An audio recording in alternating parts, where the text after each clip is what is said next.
नमस्कार। जब भी आप किसी फसल को अगेती करते हैं तो आपको मुनाफा अच्छा होता है, उस फसल के दाम आपको अच्छे मिलते हैं। लेकिन कुछ सावधानियां भी हैं, कुछ रिस्क भी है।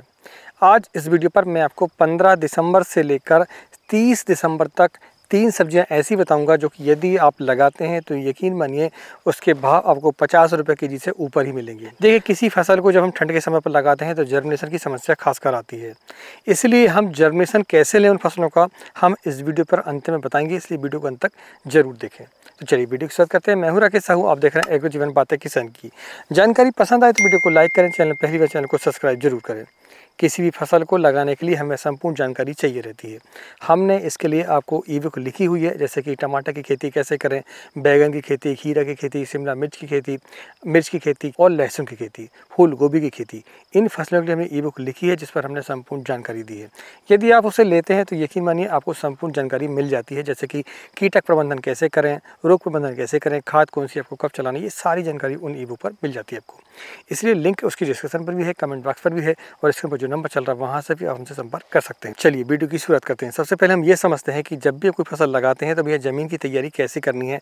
खासकर ठंड के समय पर जब कोई फसल को लगाते हैं तो आपको विशेष ज़मीन की तैयारी करनी होती है। तो उसमें हम देखें तो सबसे पहले गहरी जुताई करनी है आपकी। गहरी जुताई करने के बाद आपको फिर उसमें बेसल खाद देनी होती है। बेसल खाद में अगर देखें तो DAP 50 किलो, MOP की मात्रा 25 किलो, उसमें साथ में आपको सल्फर ऐड करना होगा। सल्फर की जो मात्रा है, सल्फर बेंजोएट हम बात कर रहे हैं, तो उसको कम से कम आपको 10 किलो लेना है।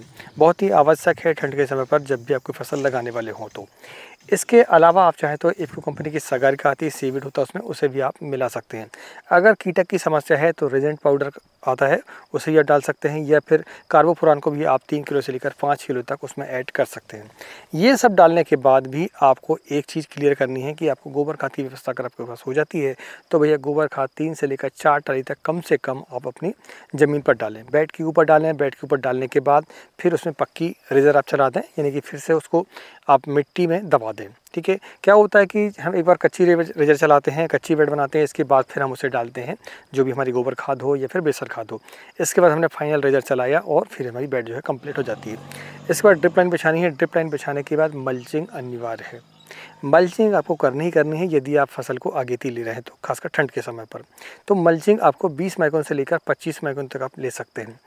कुछ फसलें ऐसी हैं जिस पर अगर हमें और अगेती लेना है तो हमें क्रॉप कवर की आवश्यकता पड़ती है, लो टनल की आवश्यकता भी पड़ती है।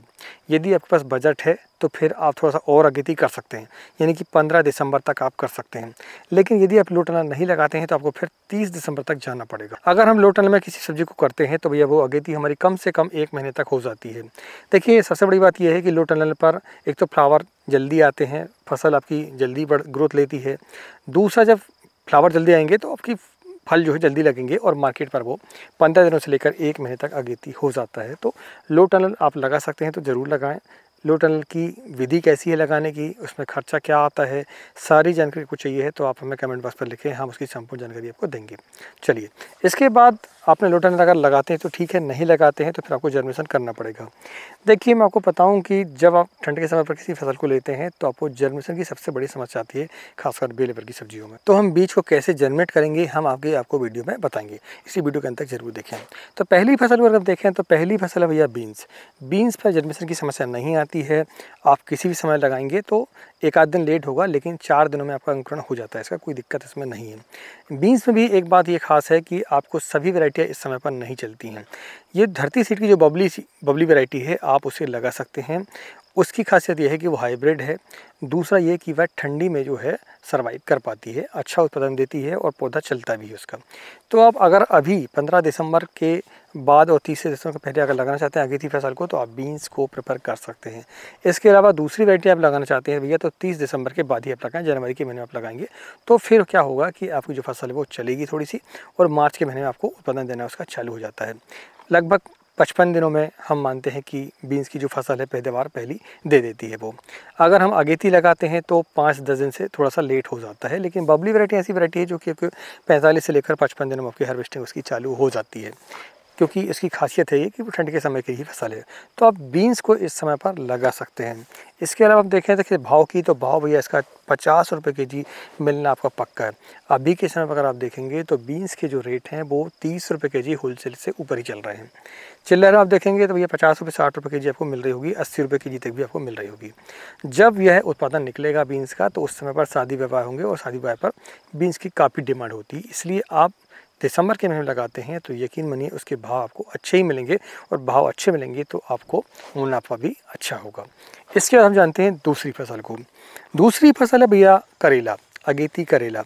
करेला दो वैरायटियाँ होती हैं, एक तो लंबा करेला होता है और एक छोटी करेली होती है। आपके यहाँ जो चलती हो उसे ही आप लगाएं। हालांकि अब देखा जाता है कि छोटा जो करेली होती है जिसे हम देसी सेगमेंट बोलते हैं, उसके जो भाव हैं हमें लंबे करेले की अपेक्षा ज़्यादा मिलता है, लेकिन उत्पादन जो है लंबे करेले का ज़्यादा आता है। कुछ विशेष वैरायटियाँ हैं, वैरायटी में हम देखें तो 13-15 छोटी करेली में है, उसे आप लगा सकते हैं। और इसके अलावा अनुष्का आता है क्लाउस कंपनी का, उसे भी आप लगा सकते हैं। लंबे करेले में देखें तो अमनश्री आता है और आपका 22 नंबर आता है वीनर का, तो इन्हें आप लगा सकते हैं। इसके अलावा भी और ही वैरायटियाँ हैं, आप अपने एरिया के हिसाब से देखें और आप उन्हें लगा सकते हैं। अच्छी कंपनी की वैरायटी लगाएं और आप पहले किसानों से बात कर लें जिन किसानों उसका उत्पादन ले चुका है, इसके बाद ही आप किसी वैरायटी को अपने फार्म पर लगाएं। तो आप करेले को यदि लगाते हैं तो जर्मिनेशन की समस्या आती है, क्योंकि सीड जो है जर्मिनेट नहीं हो पाता। कैसे होगा हम आगे आपको इस वीडियो पर बताएंगे। तो आप करेले को भी इस समय पर लगाते हैं तो आपको मुनाफा अच्छा होगा। मुनाफा इसलिए होगा क्योंकि इस समय पर करेले की पैदावार लेना, यानी कि इस समय पर लगाना और उसकी पैदावार जो है आपका फरवरी और मार्च के में लेना थोड़ा सा मुश्किल होता है। अगर करेला लगाने का सही समय हम देखें तो 15 फरवरी के बाद ही करेला लगाया जाता है, अगर सही समय की हम बात करें तापमान के हिसाब से जो उसके लिए सूटेबल है। तो लेकिन जब तक आप लगाते हैं तो सभी किसान लगाते हैं, आप अगेती करेंगे तो आपको मुनाफा अच्छा होगा, भाव आपको अच्छे मिलेंगे। इसलिए अगेती करेले को इस समय पर यानी कि 15 दिसंबर से लेकर 30 दिसंबर तक आप लगा सकते हैं। 30 दिसंबर के लगभग ही आप लगाए तो अच्छा रहेगा, यानी कि लास्ट वीक पर दिसंबर की। हमने काफ़ी समय तक करेले को अगेती लगाया हुआ है दिसंबर के महीने में, लेकिन हमें उसकी नर्सरी बनानी होती है। सीड को जर्मिनेट करना सबसे बड़ी उसकी चुनौती होती है। चलिए अब हम जानते हैं तीसरी फसल को। तीसरी फसल में हम देखें तो भैया वो है तरबूज और खरबूज। तरबूज और खरबूज जो है फल हैं और इनकी जो डिमांड है आपकी गर्मियों के समय पर अगर आप अगेती लेते हैं तो आपको इसके बाज़ार के भाव कम से कम 30 रुपये केजी मिलेंगे आपके खरबूजे के, और 15 से 20 रुपये केजी आपको मिलेंगे तरबूज के। तरबूज के रेट थोड़े से कम होते हैं खरबूज की अपेक्षा, लेकिन चुनौती सबसे बड़ी ये है कि इनका जर्मिनेशन लेना, दूसरा इनकी बेल को छलाना, क्योंकि ठंड में ये फसल सर्वाइव नहीं कर पाती हैं। ठंड में यदि आपको इन्हें लेना है तो कुछ इसकी चुनौतियाँ हैं, कुछ आपको करना पड़ेगा। क्या करना पड़ेगा? करने के लिए सबसे बड़ी बात यह है कि यदि आप अभी दिसंबर के महीने में अब 15 दिसंबर से लेकर आप 30 दिसंबर तक लगाते हैं तो आपको लो टनल की व्यवस्था करनी होगी। लो टनल अगर यदि आप लगाते हैं तो आपकी जो फसल है वो 1 महीने तक अगेती हो जाती है। अगेती कैसे होती है? अगेती सबसे बड़ी बात तो ये है भैया कि आप 15 दिन पहले ही लगाएंगे, 1 महीने पहले ही लगाएंगे, वो हो गया आपका। दूसरा, आपकी जो फसल है वो लो टनल के अंदर गर्माहट होती है, गर्मी के कारण आपकी फसल जो है अच्छे से चलती है, उसमें किसी प्रकार की कीट या बीमारी नहीं होते हैं, क्योंकि वो आपका जो पौधा होता है वो कवर होता है। तो ये कीटों के खर्चे जो स्प्रे के जो खर्चे होते हैं वो आपके कम हो जाते हैं। तो आप लो टनल यदि लगा सकते हैं तो तरबूज और खरबूज को दिसंबर के महीने में लगा सकते हैं। अगर लो टनल नहीं लगाते हैं भैया तो फिर आपको जनवरी के महीने में जाना पड़ेगा। इससे भी आप जो है यदि लो टनल पर लगाते हैं तो डायरेक्ट सीड लगा सकते हैं जनरेट करने के बाद। यदि आप दिसंबर के बाद लगाते हैं, लो टनल नहीं लगाते हैं, तो फिर आपको इसकी पौध तैयार करनी पड़ेगी, नर्सरी तैयार करनी पड़ेगी, तभी आप इसे काश्त कर पाएंगी। तो आप इस समय पर यानी कि दिसंबर के महीने में 15 दिसंबर से लेकर 30 दिसंबर तक तरबूज और खरबूज को भी लगा सकते हैं। भाव मिलने का सबसे बड़ा कारण ये है कि आपका फरवरी और मार्च के महीने में रमज़ान का महीना होगा और रमज़ान के महीने में डिमांड काफ़ी अच्छी होती है, इसलिए उसके भाव भी आपको अच्छे मिलेंगे। तो ये 3 फसलें थी हमने आपको बताई हैं। यदि आप इन्हें लगाना चाहते हैं तो कुछ सावधानियां हैं, उन्हें सबसे बड़ी बात यह है कि आपको जर्मिनेट करना पड़ता है। अब हम जानते हैं इस वीडियो की विशेष बात। अभी तक आपको जानकारी पसंद आई है तो वीडियो को लाइक ज़रूर करें और चैनल को सब्सक्राइब जरूर करें। अगर हम सावधानी में देखें तो सबसे बड़ी सावधानी है भैया ये कि आपको ठंड से फसल को बचाना पड़ेगा। ठंड से फसल को बचाने के लिए आपको मल्चिंग तो करनी है, साथ में आप लो टनल की व्यवस्था करते हैं तब उसके अच्छे फ़ायदे मिलते हैं। यदि नहीं कर पाते हैं तो फिर दिसंबर के महीने में नर्सरी तैयार करें, आप 15 जनवरी तक उसे आप लगाएं, जैसे कि करेला वगैरह को। तरबूज की हम बात करते हैं तो तरबूज आप लास्ट दिसंबर तक उस पर सीड लगाएं, नर्सरी तैयार करें और लगभग आप जनवरी 15 के बाद आप जो है उसकी टीपी कर सकते हैं। लो टनल पर आप लगाते हैं तो 15 दिसंबर के बाद लगभग में आप जो है लो टनल पर डायरेक्ट सीड उसका लगा सकते हैं। तो 15 दिन आपकी फसल जो है वैसे भी नर्सरी की अपेक्षा आपकी जल्दी आ जाती है। अब जर्मिनेट कैसे करें? सबसे बड़ी समस्या ये है कि कोई भी हम बेल वर्गीय की फसल लेते हैं, खासकर जिनके सीड थोड़े से मोटे, जैसे लौकी है, आपका करेला है, तरबूज है, खरबूज है, इनका जर्मिनेशन पूरा का पूरा नहीं हो पाता है। हालांकि पूरे परसेंटेज तो किसी भी फसल की जर्मिनेट के नहीं होते हैं, लेकिन फिर भी हमें लगभग 80% लेकर 90% तक आपको जर्मिनेट होना चाहिए पौधे का। तो उसके लिए सीधी सी बात यह है कि आपको गर्म पानी लेना है लगभग 45 डिग्री, जिसमें आप हाथ डाल सकें। उस पर क्या करें आप कि एक पोटली बनाएं कपड़े की, और उस पर बीज जो आपको अंकुरित करना है उसे आप लें, उसकी पोटली बांध दें और पानी में जो है लगभग 3 से लेकर 4 घंटे तक आप उसे डालकर रखें। अगर तरबूज और खरबूज है तो, अगर करेला है तो पूरी की पूरी रात आपको डुबाकर रखना पड़ेगा, करेले और लौकी के लिए। इसके बाद फिर दूसरे दिन आप क्या करेंगे, जब आप उससे निकालेंगे पानी से, तो फिर आपको उस बीज को गर्म जगह पर रखना पड़ेगा। गर्म जगह कौन सी होगी? एक तो हमने देखा होगा जैसे हम गोबर खाद जहाँ पर हम डालते हैं, गोबर हम डालते हैं, तो उसके नीचे आप देखेंगे तो बहुत गर्माहट होती है उस पर, वहाँ पर आप रख सकते हैं 4 दिनों के लिए। अगर करेला और लौकी है तो 4 दिनों के लिए, तरबूज और खरबूज है तो 2 दिनों के लिए आप उसके अंदर रख सकते हैं। तो आप देखेंगे इसके बाद उसका जर्मिनेशन हो जाता है।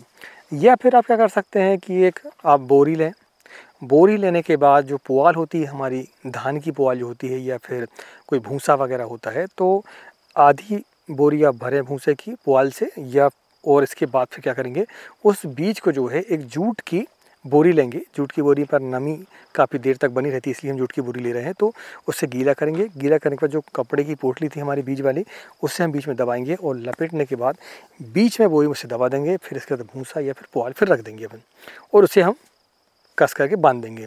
बांधने के बाद उसे हम ऐसी जगह पर घर में रखेंगे जहाँ पर ठंडी हवाएं ना चलती हों, आती हों, और आपका टेम्परेचर भी वहाँ पर अच्छा हो। तो ऐसी जगह पर रखने से 2 दिन कम से कम आप देखेंगे, 30 से 34 दिन आपको जर्मिनेशन उसका आपको दिखाई देगा। इसके बाद फिर आप कोकोपीट पर प्रोट्रे तैयार करें और फिर उसे सीड को आप नर्सरी उसकी बना लें। नर्सरी बनाना कैसे बनाते हैं, हमारे वीडियो है चैनल पर, आप उसे देख सकते हैं। तो ये जर्मिनेशन करने का हमने तरीका आपको बताया। अगर जानकारी पसंद आई तो वीडियो को लाइक करें। मिलते हैं एक नई वीडियो में एक नई जानकारी के साथ। तब तक नमस्कार। जय हिंद, जय किसान, जय जवान।